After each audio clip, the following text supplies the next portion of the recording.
Patay si Sammy Batua, ang target sa gikasang operasyon sa Regional Special Investigation and Detection Team kon RSIDT-12. Pasado alas 3 kagahapon, gisulod sa mga operatiba ang panimalay ni Sammy. Apan sa dihang makahiring kini, inay nga mo surrender, misukol kini sa mga otoridad nga may resulta sa pagkamatay sa target. Sa panimalay sa sospek, nakarecover ang kapulisan og ubay-ubay sa klase sa mga pusil, droga o drug paraphernalia. Sa record sa RSIDT, top 3 si Sammy sa drug personality nga buot masikop sa mga otoridad.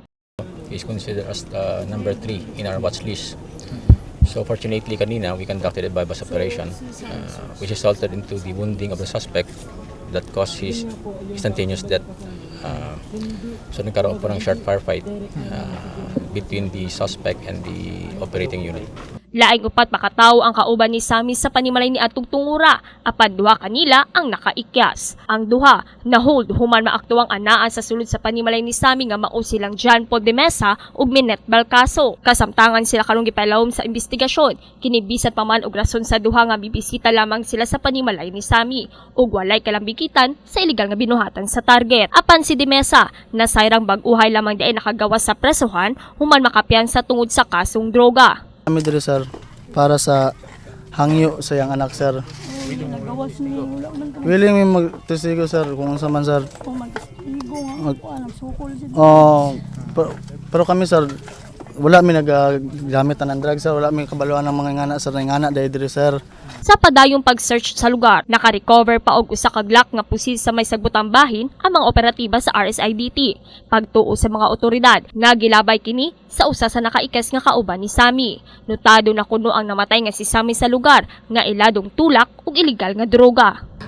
Ayan po sa survey namin, parang ganun na po ang dating at saka impact sa ating sa aming mga komunidad. Ano po yun sir? Ano po yung nakarating sila na information?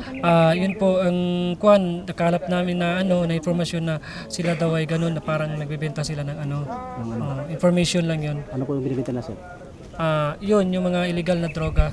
Nakit-an sulod sa panimalay ni Batua ang nagkatag ng mga drug paraphernalia nga indikasyon nga ginahimong drug den ang panimalay. May nadiskrobehan usab ang mga otoridad nga posibleng gahimo og IED ang namatay nga si Sammy. Yun nga yung lugar na to ay considered as drug den. It is because na based sa information at the evidence will speak by itself na ito talaga ay pot session area. At saka makikita mo sa paligid nito ay marami pong mga tinapon na mga drug paraphernalia. Tungod sa tradisyon sa relihiyong Islam, dayong gilubong si Sammy Batua. Muabot sa 200,000 pesos ang market value nga nakumpiska sa droga. Mga klase sa pusil sama sa kalibre 38, 45 pistola, 9mm, mga magasin sa bala, anao sa mga daot nga pusil ug ang labing gikatingalahan ang Glock pistol nga gipang erase pa ang mga marker niini nga duda sa mga operatiba panag-iya kini sa PNP. Them warning to stop their illegal activities, especially in their involvement in the different criminalities in Region 12, especially in Jansan, at saka especially po sa ipinagbabawal na droga. Shilling J. Kanda, Brigada News.